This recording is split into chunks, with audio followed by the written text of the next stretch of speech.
Ayun, papakita ko lang yung Q18 Coral Me.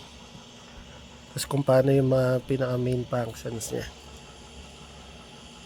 Tsaka mga buttons. Ayan, para i-on siya, press nyo lang itong dalawa.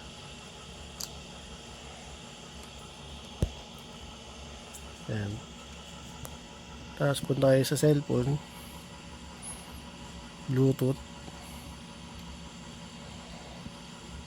Ayan.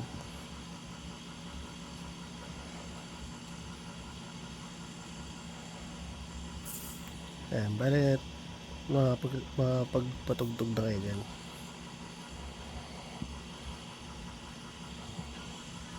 Ayan, kung maririnig mo siya.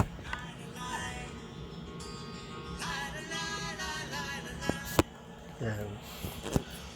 Tapos kagandahan din ito, pwede siyang dalawa kayong independent yung phone. Baga kahit, pero pwede naman siya mag music sharing, share mo yung sounds. Pero yung sabay ng intercom, hindi ko pa na tututunan. Pero pwede yan. Pero kagandahan nito, pwede kayong magkaiba ng tugtog habang kayong kasabay na naka-intercom. Ayan. Ganun din yung gagawin nyo dito. On nyo lang siya. Ayan. Lagyan na sa Bluetooth. Ayan, kumarik na siya.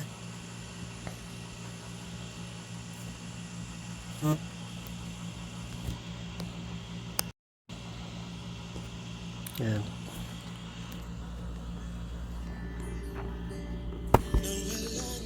Ayan.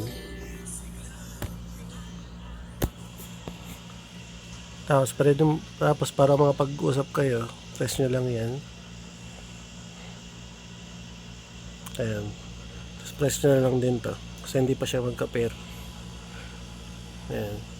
Pagka nag-pair na sila, magiging steady yan. Ayan.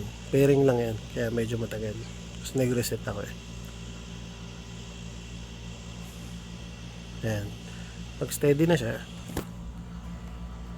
ayan, pakinggan nyo. Narinig. Ayan.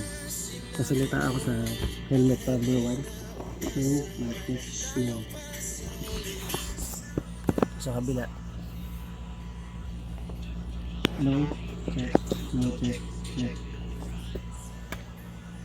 Ayan. Ayan, tapos ipopost ko na lang pag natutunan ko na yung sabay ng music sharing. Pero mas okay ito eh. Kasi magkaiba kayo ng trip ng sounds, pwede. Habang sabay intercom. Ayan.